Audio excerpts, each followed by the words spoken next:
Kabar baik untuk timnas Indonesia, Nathan Chueon bisa perkuat timnas di babak kuarter final Piala Asia. Timnas Vietnam dan timnas Malaysia sama-sama mengalami kekalahan di laga terakhir fase grup Piala Asia U23. Shin Tae-yong disorot media Korea Selatan. Curhat Shin Tae-yong saat pertama kali menangani timnas Indonesia, saya ajari passing mereka. Salah satu pundit sepak bola Indonesia menyebutkan bahwa Shin Tae-yong fair dan tidak pilih kasih terhadap pemain.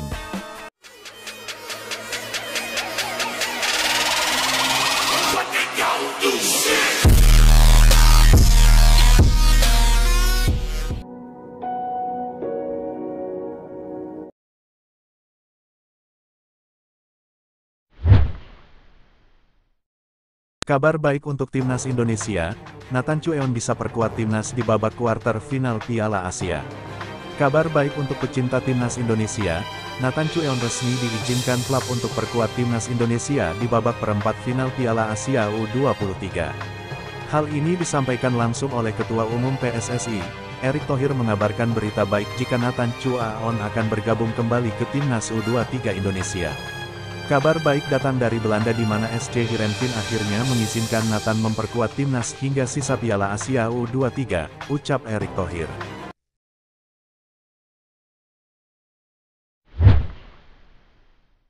Timnas Vietnam dan timnas Malaysia sama-sama mengalami kekalahan di laga terakhir fase grup Piala Asia U23.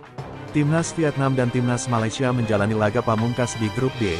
Menariknya kedua timnas tersebut sama-sama mengalami kekalahan. Timnas Vietnam takluk 0-3 dari Uzbekistan dan timnas Malaysia takluk 1-2 dari timnas Kuwait. Namun Vietnam U23 berhasil melaju ke babak kuarter final karena memiliki 6 poin dari 2 kemenangan.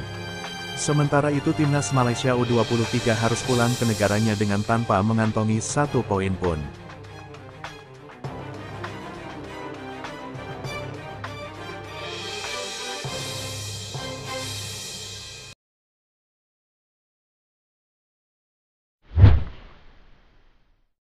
Shin Tae-yong disorot media Korea Selatan. Pelatih timnas Indonesia Shin Tae-yong disorot media Korea Selatan. Coach Shin disorot media tersebut karena keberhasilan sang pelatih membawa timnas Indonesia ke babak 8 besar Piala Asia U23. Media tersebut menyebutkan Shin Tae-yong adalah senjata paling berbahaya timnas Indonesia di ajang Piala Asia U23.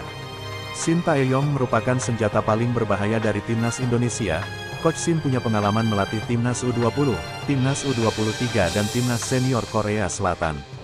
Tulis media tersebut, jadi ini akan menjadi senjata paling berbahaya timnas Indonesia. Shin Tae-yong mengetahui gaya sepak bola Korea Selatan jadi akan sangat berbahaya untuk timnas Korea Selatan saat berjumpa timnas Indonesia di babak perempat final Piala Asia U23. Tutup media tersebut.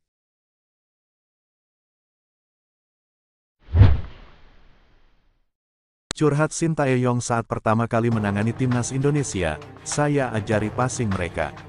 Pelatih timnas Indonesia mengungkapkan bahwa saat dirinya datang pertama kali ke Indonesia dan menangani timnas, sepak bola Indonesia saat itu benar-benar berada di titik terendah.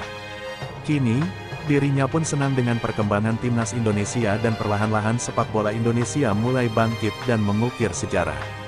Pelatih asal Korea Selatan ini pun mengungkapkan bahwa kini level timnas Indonesia sudah level Asia. Bagi saya, sepak bola Indonesia berada di titik terendah saat saya datang pertama kali, jadi, tak ada pilihan selain bangkit. Ucap sang pelatih, saya senang kini sepak bola Indonesia telah berkembang dan perlahan bisa mengukir sejarah. Tutup Shin Tae-yong.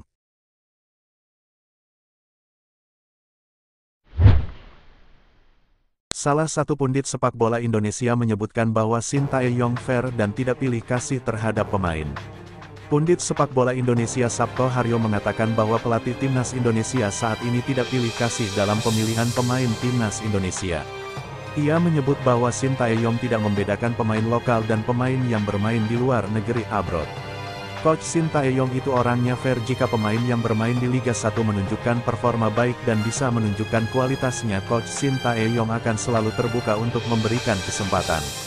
Ucap Sabto, saya selalu bilang jika Coach Shin Tae-yong itu orangnya fair, Jika para pemain lokal bisa membuktikan kualitasnya pasti sang pelatih akan memberikan kesempatan, jadi para pemain harus maksimal di setiap bermain dan membuktikan kualitasnya jika ingin dilirik Shin Tae-yong.